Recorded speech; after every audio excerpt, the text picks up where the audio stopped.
ਦੋਸਤੋ ਅਸੀਂ ਅਕਸਰ ਗੱਲ ਕਰਦੇ ਹਾਂ ਵਿਦੇਸ਼ੀ ਕੁੱਤਿਆਂ ਦੀ ਤੇ ਸਾਡੇ ਦੇਸ਼ ਦੇ ਵਿੱਚ ਖਾਸ ਕਰਕੇ ਪੰਜਾਬ ਦੇ ਵਿੱਚ ਵਿਦੇਸ਼ੀ ਨਸਲ ਦੇ ਕੁੱਤਿਆਂ ਨੂੰ ਪਾਲਣ ਦਾ ਜਿਹੜਾ ਇੱਕ ਟ੍ਰੈਂਡ ਬਹੁਤ ਵੱਡੇ ਪੱਧਰ ਤੇ ਚੱਲਿਆ ਹੋਇਆ ਤੇ ਉਹਦਾ ਵਪਾਰ ਵੀ ਕਾਫੀ ਵੱਡੇ ਪੱਧਰ ਤੇ ਫੈਲਿਆ ਹੋਇਆ। ਪਰ ਇੱਕ ਸ਼ਖਸ ਅਜਿਹੇ ਨੇ ਜੋ ਦੇਸੀ ਕੁੱਤਿਆਂ ਦੀ ਸੇਵਾ ਕਰਦੇ ਨੇ। ਦੇਸੀ ਕੁੱਤਿਆਂ ਨਾਲ ਜੇ ਕਿਤੇ ਅਤਿਆਚਾਰ ਹੁੰਦਾ ਹੋਵੇ ਉਹਨਾਂ ਨੂੰ ਖੁਦ ਉਹਦੇ ਖਿਲਾਫ ਆਵਾਜ਼ ਚੁੱਕਦੇ ਨੇ ਅਤੇ ਉਹਨਾਂ ਨੂੰ ਜੇਕਰ ਪਤਾ ਲੱਗੇ ਕਿ ਦੇਸੀ ਕੁੱਤਿਆਂ ਨਾਲ ਜਾਂ ਵਿਦੇਸ਼ੀ ਕੁੱਤਿਆਂ ਨਾਲ ਵੀ ਕਿਤੇ ਵੀ ਕੋਈ ਅਤਿਆਚਾਰ ਹੋ ਰਿਹਾ ਹੈ ਉਹ ਉਸ ਦੇ ਖਿਲਾਫ ਹਰ ਤਰ੍ਹਾਂ ਦੀ ਜਿਹੜੀ ਕਾਨੂੰਨੀ ਕਾਰਵਾਈ ਲਈ ਵੀ ਪਹਿਲ ਕਰਦੇ ਨੇ। ਤੇ ਉਹ ਅੱਜ ਜਿੱਥੇ ਮੈਂ ਪਹੁੰਚਿਆ ਉੱਥੇ ਕਈ ਅਨੇਕਾਂ ਅਜਿਹੇ ਕੁੱਤੇ ਨੇ, ਕਿਸੇ ਨੂੰ ਪੈਰਾਲਾਈਸਿਸ ਹੋਇਆ ਵਾ ਜਾਂ ਕਿਸੇ ਨੂੰ ਕਿਸੇ ਤਰ੍ਹਾਂ ਦੀ ਹੋਰ ਬਿਮਾਰੀ ਸੀ, ਉਹ ਉਹਨਾਂ ਕੁੱਤਿਆਂ ਨੂੰ ਉਹਨਾਂ ਥਾਵਾਂ ਤੋਂ ਲਿਆ ਕੇ ਆਪਣੇ ਸ਼ੈਲਟਰ ਦੇ ਵਿੱਚ ਰੱਖਦੇ ਨੇ ਤੇ ਉੱਥੇ ਉਹਨਾਂ ਨੂੰ ਠੀਕ ਵੀ ਕਰਦੇ ਨੇ, ਹਰ ਤਰ੍ਹਾਂ ਦੀ ਫੀਡ ਵੀ ਦਿੰਦੇ ਨੇ ਤੇ ਉਹਨਾਂ ਨੂੰ ਪੂਰਾ ਬਿਮਾਰੀ ਮੁਕਤ ਵੀ ਕਰਦੇ ਨੇ। ਖਾਸ ਗੱਲ ਕੁਝ ਕੁੱਤੇ ਉਹਨਾਂ ਨੇ ਵਿਦੇਸ਼ ਦੇ ਵਿੱਚ ਵੀ ਭੇਜੇ ਨੇ ਜਿਨ੍ਹਾਂ ਨੂੰ ਵਿਦੇਸ਼ੀ ਲੋਕਾਂ ਦੇ ਵਿੱਚ ਇੱਕ ਟ੍ਰੈਂਡ ਆ, ਉਹ ਕੁੱਤਾ ਪਾਲਦੇ ਪਹਿਲਾਂ ਖਰੀਦਦੇ ਨਹੀਂ ਹੈਗੇ, ਉਹ ਅਡਾਪਟ ਕਰਦੇ ਨੇ। ਇਸੇ ਦੇ ਤਹਿਤ ਉਹਨਾਂ ਨੇ ਕਈ ਕੁੱਤੇ ਜਿਹੜੇ ਆਪਣੇ ਵਿਦੇਸ਼ ਵੀ ਭੇਜੇ ਨੇ। ਉਹ ਸ਼ਖਸ ਨੇ ਜੀ ਪੇਸ਼ੇ ਵਜੋਂ ਤਾਂ ਉਹ ਡੈਂਟਿਸਟ ਨੇ, ਡਾਕਟਰ ਨੇ ਦੰਦਾਂ ਦੇ, ਪਰ ਇਸ ਸੇਵਾ ਦੇ ਵਿੱਚ ਉਹ ਕਿਸ ਤਰ੍ਹਾਂ ਲੱਗੇ ਨੇ, ਕਿਉਂ ਲੱਗੇ ਨੇ, ਇਹ ਅੱਜ ਜਾਣਨ ਲਈ ਮੈਂ ਰਾਜਪੁਰਾ ਪਹੁੰਚਿਆ। ਪਰ ਰਹਿਣ ਵਾਲੇ ਉਹ ਪਟਿਆਲੇ ਦੇ ਨੇ, ਜਿੱਥੇ ਉਹ ਦੋਵਾਂ ਥਾਵਾਂ 'ਤੇ ਉਹਨਾਂ ਨੇ ਸ਼ੈਲਟਰ ਬਣਾ ਕੇ ਜਿਹੜੇ ਆਪਣੇ ਆਪਾਂ ਸਟ੍ਰੇ ਡੌਗ ਵੀ ਕਹਿੰਦੇ ਆ ਉਹਨਾਂ ਨੂੰ, ਸਟ੍ਰੇ ਡੌਗ ਤੋਂ ਇਲਾਵਾ ਅਵਾਰਾ ਕੁੱਤੇ ਵੀ ਕਹਿੰਦੇ ਆ, ਉਹਨਾਂ ਦਾ ਪਾਲਣ ਪੋਸ਼ਣ ਕਰਦੇ ਨੇ, ਪੂਰੀ ਉਹਨਾਂ ਦੀ ਸਾਂਭ ਸੰਭਾਲ ਵੀ ਕਰ ਰਹੇ ਨੇ। ਹੁਣ ਤੁਹਾਡੇ ਨਾਲ ਜਿਹੜਾ ਹੈਗਾ ਗੱਲਬਾਤ ਜਾਂ ਜਾਣਕਾਰੀ ਦੇਵਾਂਗਾ। ਮੈਡਮ ਪ੍ਰਾਪਤੀ ਬਜਾਜ ਨੇ, ਜਿਹੜੇ ਪ੍ਰਾਪਤੀ ਬਜਾਜ, ਉਹ ਤੁਹਾਨੂੰ ਦੱਸਣਗੇ ਵੀ ਉਹ ਇਸ ਜਿਹੜੇ ਸੇਵਾ ਦੇ ਕੰਮ ਦੇ ਵਿੱਚ ਕਿਸ ਤਰ੍ਹਾਂ ਪਏ। ਤੇ ਡਾਕਟਰ ਪ੍ਰਾਪਤੀ ਬਜਾਜ ਹੋਣਾ ਦਾ ਮੈਂ ਸਵਾਗਤ ਕਰਦਾ ਤੇ ਜਾਣਨਾ ਚਾਹਾਂਗਾ ਇਹ ਸਾਰਾ ਤੁਹਾਡਾ ਬੈਕਗਰਾਊਂਡ ਵੀ ਜਾਣਾਂਗਾ ਤੇ ਕਿਉਂ ਤੁਸੀਂ ਇਸ ਜਿਹੜਾ ਹੈਗਾ ਕੰਮ ਦੇ ਵਿੱਚ ਪਏ, ਕੰਮ ਤੋਂ ਇਲਾਵਾ ਸੇਵਾ ਕਮਾਂਗਾ। ਤੇ ਬੇਸਿਕਲੀ ਤਾਂ ਮੈਂ ਇਹੀ ਪੁੱਛਾਂਗਾ ਵੀ ਲੋਕਾਂ ਦੇ ਵਿੱਚ ਤਾਂ ਰਿਵਾਜ ਆ ਵੀ ਉਹ ਵਿਦੇਸ਼ੀ ਨਸਲ ਦੇ ਕੁੱਤੇ ਆਪਣੇ ਸ਼ੌਕ ਲਈ ਜਾਂ ਟੌਰ ਟੱਪੇ ਲਈ ਰੱਖਦੇ ਆ, ਤੁਸੀਂ ਇਹ ਕਿੱਦਾਂ ਵੀ ਜਿਹੜੇ ਸੜਕਾਂ ਤੇ ਫਿਰਦੇ ਆ ਜਾਂ ਅਵਾਰਾ ਜਾਂ ਨਕਾਰੇ ਹੋਏ ਜਿਹੜੇ डॉग्स ने उन्होंने किमें ये कंसेप्ट कितना आया? सर बेसिकली पहले मेरे पास भी एक विदेशी नस्ल का कुत्ता था जब मैं 5वीं क्लास में थी और वो बहुत बीमार पड़ गया था जिसके कारण मेरे पेरेंट्स उसको कहीं छोड़ आए जी। उसको 2-3 साल मेरे को ऐसा लगता रहा कि वो हॉस्पिटल में एडमिट है, छोटी थी मैं काफ़ी। उसके बाद बाहर के जो डॉग्स हैं, अब मुझे डॉग तो चाहिए था, बाहर के जो डॉग्स हैं मैं उनको फीड करना शुरू हो गई। तो 2016 की बात है जब एक डॉग मिसिंग हो गई वहाँ से स्टरलाइजेशन के दौरान, वापस नहीं आई, तो उसके छोटे छोटे बच्चे रह गए। तब मेरा नज़र बढ़ा कि इन बच्चों को कौन देखभाल करेगा। तो कितनी एज सी उदों? मैं थी 18-19 साल। हाँ जी। ते उतो फिर तुसी स्ट्रे डॉग्स वाला स्ट्रे डॉग दिखने शुरू हुए, फिर उनको फीड डालनी शुरू। पेरेंट्स पहले तो एतराज़ करते थे बट आज सपोर्ट करते हैं।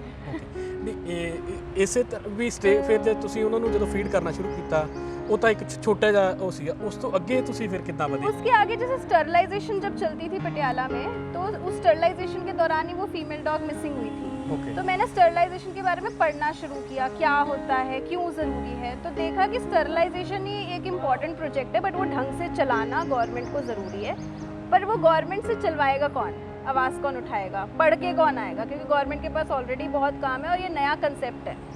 तो एक फीमेल डॉग भी अगर हम स्टरलाइज करते हैं तो हम कितनी पॉपुलेशन कंट्रोल कर रहे हैं, जो वो पपीज़ मरने से बचा रहे हैं, क्योंकि कोई अडॉप्ट तो करता नहीं, सबको विदेश के नस्ल के कुत्ते चाहिए। मैंने डॉग शो पे आई लव देसी डॉग की भी स्टॉल्स लगा के देख ली, फेसबुक पे बोल के देख लिया, स्कूल कॉलेजेस में जाके देख लिया, पर बहुत कम लोग ही एडॉप्शन के लिए आगे आते हैं। रीज़न उनको देसी डॉग लगता है बहुत कॉमन है, तो सड़क पे मिलने वाला कुत्ता है, कॉम्प्लेक्स है, बहुत कॉम्प्लेक्स है, क्योंकि यहाँ पे डॉग हमें शो ऑफ के लिए चाहिए। अब देसी कुत्ते ज़्यादा बेटर है ब्रीड वाले डॉग से, ये बात समझाना मुश्किल हो रही है। ਇਹ ਤੁਸੀਂ ਦੱਸੋਗੇ ਜਿਹੜੇ ਆਪਣੇ ਦੇਸੀ ਜਿਹੜੇ ਨਸਲ ਦੇ ਕੁੱਤੇ ਆ ਉਹ ਦੂਸਰੇ ਵਿਦੇਸ਼ੀ ਨਾਲੋਂ ਕਿਵੇਂ ਤੁਸੀਂ ਇਹ ਕਹਿੰਦੇ ਹੋ ਬੈਟਰ ਨੇ? सर इनकी इम्यूनिटी यहाँ के क्लाइमेट के लिए बने, ਹਾਊ ਕੈਨ ਯੂ ਸੇ ਵੀ ਇਦਾਂ ਕਿਵੇਂ ਤੁਸੀਂ ਸਟੱਡੀ ਦੇ ਬੇਸ ਤੇ ਕਹਿ ਰਹੇ ਹੋ ਜਾਂ? बिल्कुल सर, स्टडी के बेस पे कह रही हूँ। अब आप सेंट बर्नार्ड का कुत्ता यहाँ पे लाके रख दीजिए, जिसकी मोटी फर है, जिसकी स्किन मोटी है, वो आइस में रहने वाला, वो स्नो जहाँ होती है वहाँ पे रहने वाला डॉग है, यहाँ पे रहने वाला डॉग नहीं है। लैब्राडोर को फंगल इन्फेक्शन इतनी होती है, पग जो है उसके ऑलरेडी नेजल आपका इतना छोटा होता है, उसको लंग्स का इशू रहता है, उसको स्किन का इशू रहता है। यहाँ पे क्यों हम उनके साथ अत्याचार ਤੁਹਾਡਾ ਕਹਿਣ ਦਾ ਮਤਲਬ ਵੀ ਇਹ ਜਿਹੜੇ ਆਪਣੇ ਇੱਥੋਂ ਦੇ ਕੁੱਤੇ ਆ ਉਹ ਇੱਥੋਂ ਦੀ ਨਸਲ ਆ ਜਿਹੜੀ ਇੱਥੋਂ ਦੇ ਕਲਾਈਮੇਟ ਦੇ ਅਨੁਸਾਰ ਕੁਦਰਤ ਨੇ ਬਣਾਏ ਹੋਏ ਨੇ, ਤੇ ਉਹਨਾਂ ਦੀ ਜਿਹੜੀ ਇਮਿਊਨਿਟੀ ਵੀ ਆ ਉਹ ਵਿਦੇਸ਼ੀ ਨਸਲ ਦੇ ਕੁੱਤਿਆਂ ਨਾਲੋਂ ਬੈਟਰ ਆ। बिल्कुल। अब देसी कुत्ता सर कम से कम 14-15 साल उसकी लाइफ स्पैन है। ਤੇ ਇਹ ਤਾਂ ਹੋ ਗਈ ਨਸਲਾਂ ਦੀ ਗੱਲ, ਪਰ ਜੇ ਆਪਾਂ ਨਸਲਾਂ ਤੋਂ ਹਟ ਕੇ ਗੱਲ ਕਰੀਏ ਵੀ ਇਹ ਜਨੂਨ ਦੇ ਵਿੱਚ ਮੈਂ ਤੁਹਾਡੀ ਇੱਕ ਜਾਣਨ ਦੀ ਕੋਸ਼ਿਸ਼ ਕੀਤੀ ਸੀ ਤੁਹਾਡੇ ਨਾਲ ਗੱਲ ਕਰਨ ਤੋਂ ਪਹਿਲਾਂ ਵੀ ਤੁਸੀਂ ਜਿੱਥੇ ਪੜ੍ਹਦੇ ਸੀ ਉੱਥੋਂ ਦੇ ਡੀਨ ਨਾਲ ਵੀ ਇੱਕ ਪੰਗਾ ਹੋਇਆ ਸੀ ਸਟ੍ਰੇ ਡੌਗ ਨੂੰ ਲੈ ਕੇ, ਉਹਦੇ ਬਾਰੇ ਵੀ ਥੋੜਾ ਦੱਸੋ। मैं फाइनल ईयर में थी तो वहाँ पे फाइनल ईयर BDS के फाइनल ईयर में थी ज्ञान सागर कॉलेज में, तो वहाँ के डीन ने ऑर्डर्स दे दिए थे कि जो पपीज हुए हैं वो रिलोकेट कर दो, ਜਿਹੜੇ इंटरनल कैंपस कैंपस में जो पपीज हुए वो रिलोकेट कर दो। अब अकॉर्डिंग टू द लॉ वो रिलोकेट नहीं कर सकते थे। सोल्यूशन स्टरलाइजेशन ही था। अगर उनको डॉग से प्रॉब्लम थी कि कैंपस में डॉग्स है, उनकी स्टरलाइजेशन सोल्यूशन था। मैं 2 बार मिल के आई बट मेरी बात सुन नहीं रहे थे। वो कहते अपनी पढ़ाई पे ध्यान दो, तुमने डॉक्टर बनना है, तुम्हें कुत्तों से क्या लेना देना। But being in concerned citizen and human being, it was my duty कि वो छोटे पपीज को माँ से अलग ना किया जाए। तो मैं बस क्लास से बंक मार के बनूर पुलिस स्टेशन चली गई। तो मुझे तो और कुछ सूझा नहीं। फिर उसके बाद मैंने PFA कंटैक्ट किया, जो न्यूज़पेपर वाले मुझे मिले मैं सबको कॉल करना शुरू हो गई। वो लोग भी मुझे सीरियसली नहीं ले रहे थे, बट लॉ में जब लिखा है तो इम्प्लीमेंट कौन कराएगा। तो वो मेरी ड्यूटी थी, जो मेरे सामने गलत हो रहा है चाहे वो डीन हो या कुछ भी हो, मेरी ड्यूटी थी वो रोकना। तो फिर वो रुक गए ਤੇ ਫਿਰ ਮਾਫੀ ਮੰਗੀ ਡੀਨ ਨੇ ਲਿਖਿਤ में नोटिस ਰਿਟਨ ਦੇ ਵਿੱਚ ਉਹਨਾਂ ਨੇ ਆਪਣਾ ਸੌਰੀ ਫੀਲ ਕੀਤਾ जी। ਤੇ ਇੱਕ ਤੁਹਾਡਾ ਮੈਂ ਇਹ ਵੀ ਸੁਣਿਆ ਵੀ ਤੁਸੀਂ ਜਿੱਥੇ ਇੱਥੇ ਤੁਹਾਨੂੰ ਡੌਗ ਅਡਾਪਸ਼ਨ ਨਹੀਂ, ਜਿਹੜੇ ਇਹ ਡੌਗਸ ਨੇ ਖਾਸ ਕਰਕੇ ਕੋਈ ਬਿਮਾਰ ਆ, ਕਿਸੇ ਦੀ ਲੱਤ ਨਹੀਂ ਹੈ, ਨਹੀਂ ਕਿਸੇ ਦੀ ਅੱਖ ਨਹੀਂ ਹੈ, ਤੁਸੀਂ ਇਹਨਾਂ ਨੂੰ ਠੀਕ ਕਰਕੇ ਜਦੋਂ ਅਡਾਪਸ਼ਨ ਲਈ ਕਹਿੰਦੇ ਹੋ ਤਾਂ ਬਹੁਤੇ ਕੀ ਮੈਨੂੰ ਲੱਗਦਾ ਕੋਈ ਵੀ ਇੰਡੀਅਨ ਉਹ ਇਸ ਕੰਟਰੀ 'ਚੋਂ ਇਹਨਾਂ ਨੂੰ ਅਡਾਪਸ਼ਨ ਲਈ ਲਿਆਉਂਦਾ। ਤੁਸੀਂ ਇਹਨਾਂ ਨੂੰ ਪਤਾ ਲੱਗਿਆ ਸੀ ਵੀ ਤੁਸੀਂ ਇਹਨਾਂ ਨੂੰ ਬਾਹਰ ਭੇਜਣ ਦੀ ਕੋਸ਼ਿਸ਼ ਵੀ ਕੀਤੀ ਆ ਤੇ ਉਹਦੇ ਵਿੱਚ ਥੋੜਾ ਬਹੁਤਾ ਤੁਸੀਂ ਸਫਲ ਵੀ ਹੋਏ ਹੋ। जी बिल्कुल। ਉਹਦੇ ਬਾਰੇ बिल्कुल। अब मैं अगर इंडियन डॉग की पोस्ट डाल दूँ, नो मैटर वो कितना भी क्यूट हो, मुझे एक भी कॉल नहीं आती। और वहीं मैं किसी ब्रीड डॉग की पोस्ट डाल दूँ, मेरे को फ़ोन बंद करना पड़ जाता है, इतनी कॉल्स आती है।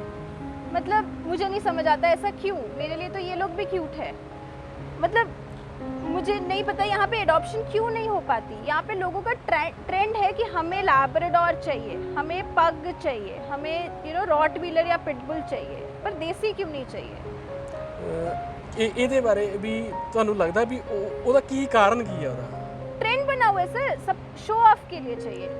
डॉग सिर्फ 3 रीजन से चाहिए हो सकता है, या गार्ड डॉग, ठीक है, या शौक के लिए, या सिर्फ शो ऑफ के लिए। ਪਰ ਜਿੱਥੋਂ ਤੱਕ ਜਿਹੜੀਆਂ ਤੁਹਾਨੂੰ ਜਿਹੜੇ ਹੁਣ ਤੁਸੀਂ ਨੇ ਬਾਹਰ ਭੇਜਿਆ ਡੌਗਸ, ਉਹ ਕਿੰਨਾ ਕੰਟਰੀਜ਼ 'ਚ ਕਿੰਨੇ ਡੌਗ ਤੁਸੀਂ ਹੁਣ ਤੱਕ अडॉप्ट करवा चुके हो? सर मैंने अभी तक बेसिकली यहाँ पे कुछ NGOs के साथ मेरा टाई अप है जो बाहर भेजने में मेरी हेल्प करते थे। बट अभी मैंने जनवरी में एक डॉग भेजी है जिसको फिरोजपुर का क्रुएलिटी केस था, जिसको शूट कर दिया था एयरगन से। ओके। वो पैरालाइज थी तो उसको कनाडा टोरंटो में ਤੇ ਉਹਨਾਂ ਫਿਰ ਉਹ ਲੋਕਾਂ ਤੱਕ ਪਹੁੰਚ ਕਿਵੇਂ ਹੋਈ ਉਹਨਾਂ ਤੱਕ?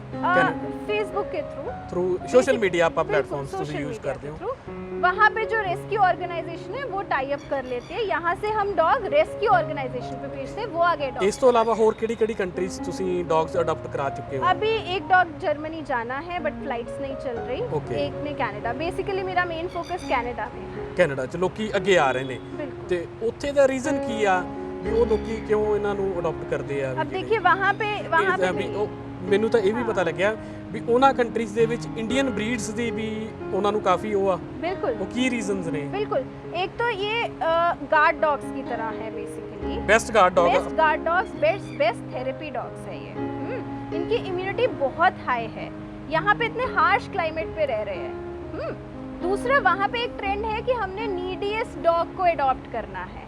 वहाँ पे वो वाला ट्रेंड है कि अब 3 टांगों वाले वहाँ आराम से अडॉप्ट हो जाते हैं, ब्लाइंड अडॉप्ट हो जाते हैं, पैरालाइज डॉग अडॉप्ट हो जाते हैं, मेडिकल नीड्स वाले डॉग अडॉप्ट हो जाते हैं आराम से। ਤੇ ਇੱਕ ਇਹਨਾਂ ਦੀ ਜਿਹੜੀ ਤੁਸੀਂ ਗੱਲ ਦੱਸ ਰਹੇ, ਇੱਕ ਤਾਂ ਇਹ ਵਫਾਦਾਰ ਤੁਹਾਡੇ ਕਹਿਣ ਦੇ ਮੁਤਾਬਕ ਇੰਡੀਅਨ ਡੌਗਸ ਨੇ, ਜਿਹੜੇ ਇੰਡੀਅਨ ਬਰੀਡਸ ਨੇ, ਉਹ ਜ਼ਿਆਦਾ ਨੇ ਦੂਸਰਿਆਂ ਦੇ।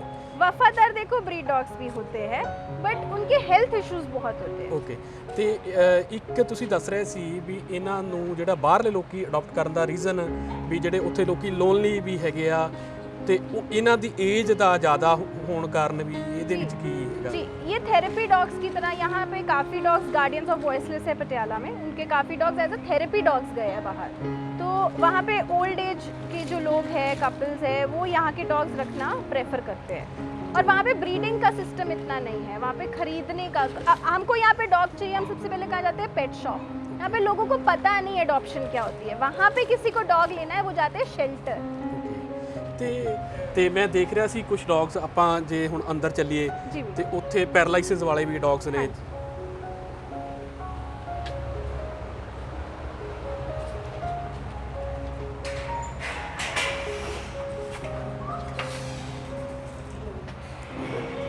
ਜੇਕਰ ਹੁਣ ਮੈਂ ਇਸ ਤੋਂ ਅੱਗੇ ਗੱਲ ਕਰਾਂ, ਪ੍ਰਾਪਤੀ ਹੋਣਾ ਨੇ ਅਜਿਹੇ ਡੌਗਸ ਨੂੰ ਵੀ ਅਪਣਾਇਆ ਹੋਇਆ, ਕਿਸੇ ਨੂੰ ਪੈਰਾਲਾਈਸਿਸ ਹੋਇਆ ਵਾ, ਕਿਸੇ ਦੀ ਆਈ ਸਾਈਟ ਨਹੀਂ ਹੈ, ਤੇ ਉਹਨਾਂ ਨੂੰ ਟਰੀਟ ਵੀ ਕੀਤਾ ਜਾ ਰਿਹਾ ਤੇ ਇੱਥੇ ਸਾਂਭਿਆ ਵੀ ਜਾ ਰਿਹਾ, ਤੇ ਉਹਨਾਂ ਦੇ ਲਈ ਕਾਫੀ ਇਹਨਾਂ ਨੂੰ ਮਿਹਨਤ ਵੀ ਕਰਨੀ ਪੈਂਦੀ ਆ। ਮੈਂ ਹੁਣ ਇਹਨਾਂ ਨੂੰ ਜਾਣਨਾ ਚਾਹਾਂਗਾ, ਕੁਝ ਕੁ ਡੌਗ ਸਾਡੇ ਨਾਲ ਹੀ ਖੜੇ ਨੇ, ਵੀ ਇਹਨਾਂ ਦਾ ਕਿਸ ਤਰ੍ਹਾਂ ਇਹ ਤੁਹਾਡੇ ਕੋਲ ਪਹੁੰਚੇ ਤੇ ਤੁਸੀਂ ਇਹਨਾਂ ਦੀ ਕਿਸ ਤਰ੍ਹਾਂ ਸੰਭਾਲ ਕਰ ਰਹੇ ਹੋ? तो जब आर्मी एरिया फिरोजपुर में स्टरलाइजेशन चल रही थी तो किसी आर्मी अफसर ने बताया कि इसके ऊपर ट्रक चढ़ गया, इसका एक्सीडेंट हो गया। इसका नाम मुसद्दी लाल है। हाँ, वो भी है। और ये फिर हम अब ये चल तो सकता नहीं तो फिर इसको हम यहाँ ले आए।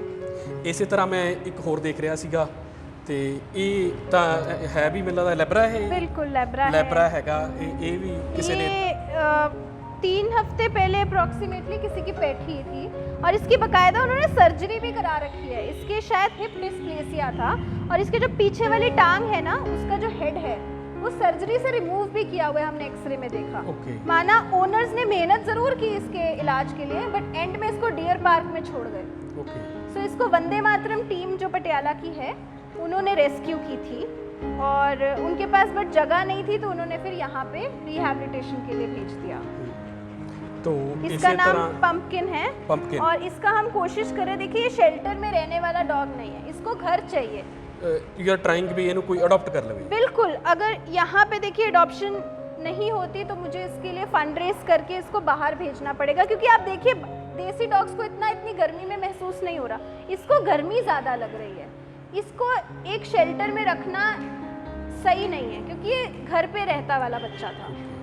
ਤੇ ਇਸੇ ਤਰ੍ਹਾਂ ਆਪਾਂ ਇੱਕ ਪਿੱਛੇ ਵੀ ਦੇਖ ਰਹੇ ਸੀ ਆਪਣੇ, ਤੇ ਉਹ ਵੀ ਮੈਨੂੰ ਲੱਗਦਾ ਉਹ ਵੀ ਦੋਵੇਂ ਉਹਦੇ ਟੰਗਾਂ ਨਹੀਂ ਹੈਗੀਆਂ। हाँ जी, ये 1 साल से अप्रॉक्सीमेट हमारे साथ है। इसका नाम किरपा है। ओके। और ये पपी थी जब आई थी, इसके ऊपर कोई बाइक चढ़ गई थी और ये बहुत छोटा बच्चा था जब ये पैरालाइज हो गया। कोशिश की हमने, ट्रीटमेंट की बट हुई नहीं। अब ये जैसे ही फ्लाइट्स ओपन होगी ये जर्मनी जाएगी। ਇਹਦੀ ਜਾਣੀ ਕਿ ਅਡਾप्शन ਹੋ ਚੁੱਕੀ ये ਹੈ। अडॉप्शन हो गई, इसने जर्मनी जाना है। ओके।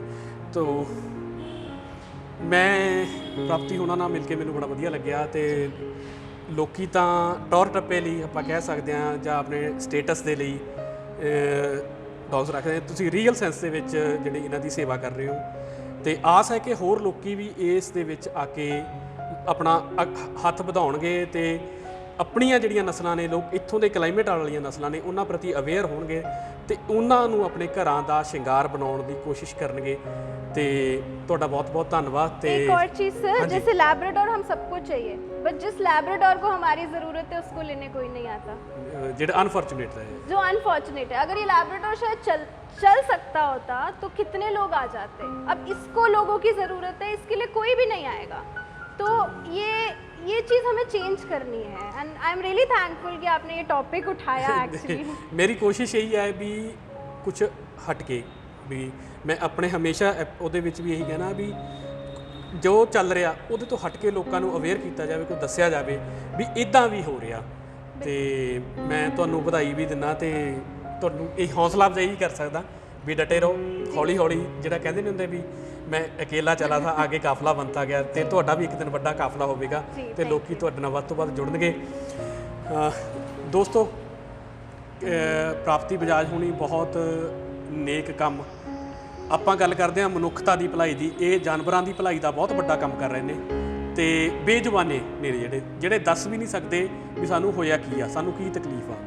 ਤੇ ਇਸੇ ਕੰਮ ਦੇ ਵਿੱਚ ਬਾਕੀ ਲੋਕਾਂ ਨੂੰ ਵੀ ਅਵੇਅਰ ਹੋਣਾ ਚਾਹੀਦਾ ਤੇ ਆਪਣੀ ਕਲਾਈਮੇਟ ਦੇ ਅਕੋਰਡਿੰਗਲੀ ਕੁੱਤੇ ਨੇ ਜਿਹੜੇ ਉਹਨਾਂ ਨੂੰ ਆਪਣੇ ਕੋਲੇ ਰੱਖਣਾ ਚਾਹੀਦਾ, ਕਿਉਂਕਿ ਜਿਵੇਂ ਕਿ ਇਹ ਦੱਸ ਰਹੇ ਨੇ ਇਹ ਇੱਥੋਂ ਦੇ ਕਲਾਈਮੇਟ ਦੇ ਅਨੁਸਾਰ ਬੈਟਰ ਜਿਹੜੇ ਹੈਗੇ ਨੇ ਹਾਊਸਕੀਪਿੰਗ ਦੇ ਲਈ ਹੈਗੇ ਨੇ ਤੇ ਇਹਨਾਂ ਨੂੰ ਬਹੁਤੀ ਕੋਈ ਖੁਰਾਕ ਵੀ ਐਕਸਟਰਾ ਨਹੀਂ ਦੇਣੀ ਪੈਂਦੀ ਤੇ ਕੋਈ ਏਸੀ ਵੀ ਨਹੀਂ ਚਲਾਉਣੇ ਪੈਂਦੇ ਤੇ ਆਪਣਾ ਜਿਹੜਾ ਕੂਲਰ ਵੀ ਨਹੀਂ ਲਾਉਣੇ ਪੈਂਦੇ। ਇਹ ਨਾਰਮਲ ਆਪਣੇ ਘਰਾਂ 'ਚ ਕੁੱਤੇ ਰਹਿ ਸਕਦੇ ਨੇ ਤੇ ਵਫਾਦਾਰ ਵੀ ਇਹ ਕਹਿ ਸਕਦੇ ਆ ਉਹਨਾਂ ਨਾਲੋਂ ਜਿਹੜੇ ਬਾਹਰੋਂ ਬਰੀਡਸ ਆਉਂਦੀਆਂ ਨੇ ਉਹਨਾਂ ਨਾਲੋਂ ਬੈਟਰ ਨੇ। ਦੋਸਤੋ, ਇਹ ਜਾਣਕਾਰੀ ਤੁਹਾਨੂੰ ਕਿੱਦਾਂ ਲੱਗੀ ਇਹ ਵੀ ਦੱਸਣਾ ਕਮੈਂਟ ਬਾਕਸ ਦੇ ਵਿੱਚ ਜਾ ਕੇ। ਇਹ ਵੀਡੀਓ ਲੋਕਾਂ ਤੱਕ ਜ਼ਰੂਰ ਪਹੁੰਚਾਇਓ। ਇਹਦੇ ਵਿੱਚ ਇੱਕ ਲੋਕਾਂ ਦੇ ਲਈ ਮੈਸੇਜ ਵੀ ਆ, ਪ੍ਰੇਰਨਾ ਵੀ ਆ ਤੇ ਸਾਡੇ ਚੈਨਲ ਨੂੰ ਸਬਸਕ੍ਰਾਈਬ ਜ਼ਰੂਰ ਕਰਿਓ। ਧੰਨਵਾਦ।